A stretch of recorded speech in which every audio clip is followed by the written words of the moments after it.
اعوذ باللہ من الشیطان الرجیم بسم اللہ الرحمن الرحیم الحمد للہ رب العالمین الصلاة والسلام علی اشرف الخلق محمد وآلہ الطیبین الطاہرین. جناب مائک آف ہے.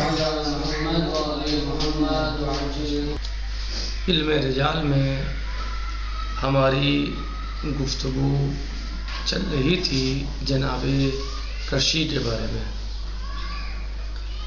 کہ جنہوں نے علم رجال میں کتاب لکھی ہے اور ان کی بڑی خدمات ہیں، اور انہی کے ضمن میں گفتگو آئی جناب ابو النضر محمد بن مسعود بن محمد بن عیاش السلمی السمرقندی، اور ان کے بارے میں کل ہم نے کچھ بیان کیا. وہ یہ تھا کہ یہ شخصیت اور یہ عالم دین انتہائی معتبر اور صادق اللہجہ تھے، اور شیعوں کی نمایاں شخصیات میں شمار ہوتے تھے. انہوں نے اپنے والد محترم کے تمام ترکے کو، یعنی جی کس نے ابو النضر محمد بن مسعود بن محمد بن عیاش السلمی السمرقندی نے یعنی اپنے والد محترم کے تمام ترکے کو کیا صرف علم و حدیث پر صرف کر دیا. علم و حدیث پر صرف کر دیا تھا، جبکہ اس کی مقدار تقریباً 3 لاکھ دینار تھی. 3 لاکھ دینار جو ہے وہ بہت بیٹھتے ہیں، اور اس زمانے میں 3 لاکھ دینار ہونا بہت بڑی بات ہے. بہرحال ایک بڑا ترکہ تھا جو انہوں نے اللہ کی راہ میں، دین اور مذہب کی راہ میں پیش کیا. ان کے گھر میں ہر وقت روایات لکھنے والے، پڑھنے والے، قرأت کرنے والے اور تحقیق کرنے والوں کا مجمع لگا رہتا تھا. یعنی وہ جو ان کا گھر تھا اس میں گویا آج کی زبان میں کہا جائے کہ حوضہ علمیہ تھا، کہ وہاں پر حدیث کو پڑھا جاتا تھا، سنا جاتا تھا، لکھا جاتا تھا، اور ان کے بارے میں تحقیق کی جاتی تھی. اور مجمع رہتا تھا، 1 2 نہیں بلکہ بہت سارے افراد وہاں پر ان کے گھر میں اس کام پر رہتے تھے اور اس کام کو انجام دیتے تھے. کرشی رضوان اللہ تعالیٰ علیہ نے اپنی کتاب کا نام معرفت الرجال قرار دیا تھا. کیا نام تھا کتاب کا ان کی؟ معرفت الرجال. لیکن بعض حضرات کا خیال ہے کہ اس کا نام معرفت الناقلین عن الائمۃ الصادقین تھا. کیا نام تھا؟ مشہور کیا ہے جو معرفت الرجال. لیکن بعض حضرات کا یہ خیال ہے کہ ان کی جو کتاب تھی رجال میں، اس کا نام کیا تھا؟ معرفت الناقلین عن الائمۃ الصادقین. اور بعض نے صرف معرفت الناقلین لکھا ہے. کیا مشہور ہے کتاب کا نام؟ الرجال، معرفت الرجال. مشہور کیا ہے؟ معرفت الرجال. بعض نے کیا کہا کہ اس کتاب کا نام معرفت الناقلین عن الائمۃ الصادقین ہے، اور بعض نے کیا لکھا؟ معرفت الناقلین. معرفت الناقلین اس کتاب کا نام لکھا ہے. بہرحال یہ کتاب سید ابن طاؤس کے پاس موجود تھی. سید ابن طاؤس ہمارے بزرگ عالم دین گزرے ہیں جو بہت ہی یعنی پائے کے عالم تھے، اور جن کے علم و فضل کا ہمارے تمام علماء اعتراف کرتے ہیں.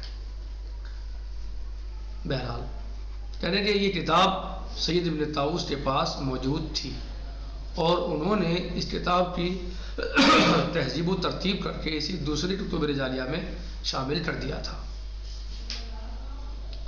اور اس کا نام حل الاشکال فی معرفت الرجال رکھا تھا. کیا نام رکھا تھا سید ابن طاؤس نے؟ حل الاشکال فی معرفت الرجال. قرار دیا تھا، اور اس کا نسخہ شہید ثانی کے پاس موجود تھا. یعنی جو سید ابن طاووس نے مرتب کی تھی یا تہذیب اور ترتیب کے بعد اسے نام دیا تھا ایک کتاب کا، تو وہ شہید ثانی رضوان اللہ علیہ کے پاس موجود تھا. لیکن آج کل رجال کشی کے نام سے جو کتاب پائی جاتی ہے وہ اصل کتاب نہیں ہے. جو کتاب انہوں نے لکھی تھی وہ کتاب آج نہیں پائی جاتی، بلکہ وہ انتخاب ہے جو الرجال کے نام سے شیخ توسی نے مرتب کیا تھا. کیا؟ الرجال کے نام سے شیخ توسی نے اسے مرتب کیا تھا، اور اس میں سے بہت سے زوائد کو حذف کر دیا تھا. یعنی جو آج کتاب ہے رجال کشی کے نام سے وہ اصل کتاب نہیں ہے ہمارے پاس، بلکہ وہ انتخاب ہے کس کا؟ جو شیخ توسی نے مرتب کیا تھا، اور اس میں سے بہت سے زوائد کو شیخ توسی نے حذف کر دیا تھا. علامہ قحبائی کا بیان ہے کہ شیخ توسی رضوان اللہ تعالی علیہ کی تلخیص و تہذیب کا خلاصہ یہ تھا کہ انہوں نے کتاب میں اہل سنت کے راویوں کے نام حذف کر دیے تھے. کیا؟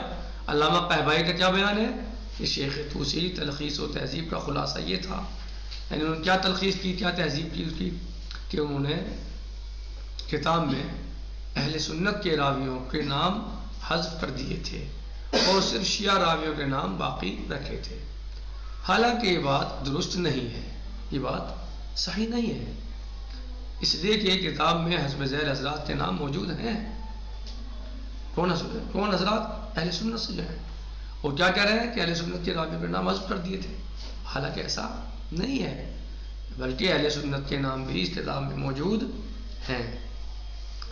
اس لیے کہ کتاب میں حسب ذیل حضرات کے نام موجود ہیں جو اہل سنت میں ہیں، اور انہوں نے ائمہ طاہرین علیہ السلام سے روایت کی ہے. مثلا محمد بن اسحاق، محمد بن منقدر، عمرو بن خالد، عمرو بن جمیع، عمرو بن قیس، حفص بن غیاث، حسین بن علوان، عبد الملک بن جریح، قیس بن ربیع، مسعدہ بن صدقہ، عباد بن صہیب وغیرہ. یعنی یہ سب اہل سنت سے ہیں اور ان سب کے نام موجود ہیں اس میں.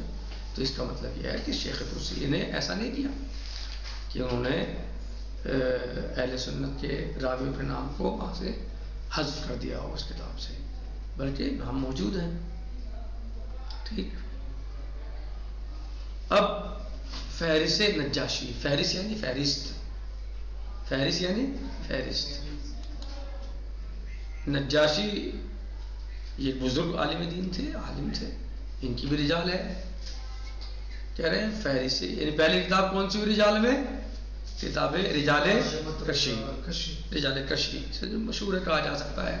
اب اس میں آپ معرفت الرجال کہہ لیں یا معرفت الناقلین رحمت الصادقین کہہ لیں یا صرف معرفت الناقلین کہہ لیں.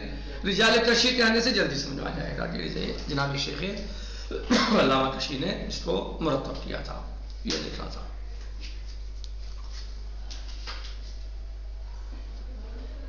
اب کہہ رہے ہیں کہ فہرست نجاشی، نجاشی جو یعنی دوسری کتاب ہماری رجال میں جو کتاب معتبر ہے اور جس کتاب کا یعنی جس کتاب کو باقاعدہ بڑی محنت کے ساتھ جو ہے شیخ ابو العباس احمد بن علی بن احمد بن عباس النجاشی نے مرتب کیا ہے، تالیف کی ہے اس کتاب کی، جنہوں نے مختلف کتابیں الجمعہ وما ورد فیہ من الاعمال، الکوفہ وما ورد فیہا من الآثار والفضائل، مختصر الانوار اور مواضع النجوم کے نام سے تالیف کی ہیں. اور اس کتاب نے فہرست جو ہے کہ وجہ تالیف یہ تحریر کی ہے کہ اکثر دشمنان تشیع اس بات پر طنز کرتے تھے کہ شیعوں کے پاس نہ شخصیات ہیں اور نہ تصنیفات، اور یہ ایک بے بنیاد جماعت ہے جو اسلام میں پیدا ہو گئی ہے. لہذا انہوں نے یہ کتاب کیوں لکھی تھی؟ اس فہرست کی وجہ تالیف کیا تھی؟ یہ تھی کہ اکثر دشمنان تشیع، دشمنان مذہب اہل بیت علیہ السلام اس بات پر طنز کرتے تھے کہ شیعوں کے پاس نہ شخصیات ہیں اور نہ تصنیفات، اور یہ ایک بے بنیاد جماعت اور فرقہ ہے جو اسلام میں پیدا ہو گیا ہے. ایسی وہ باتیں کرتے تھے، تو انہوں نے اس لیے اس کتاب کو مرتب کیا.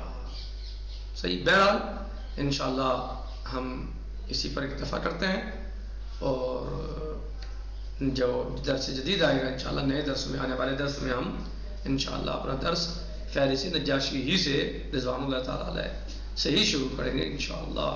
نکتفی علی ھذا المقدار والحمد للہ رب العالمین. السلام علیکم ورحمۃ اللہ وبرکاتہ. فی امان اللہ.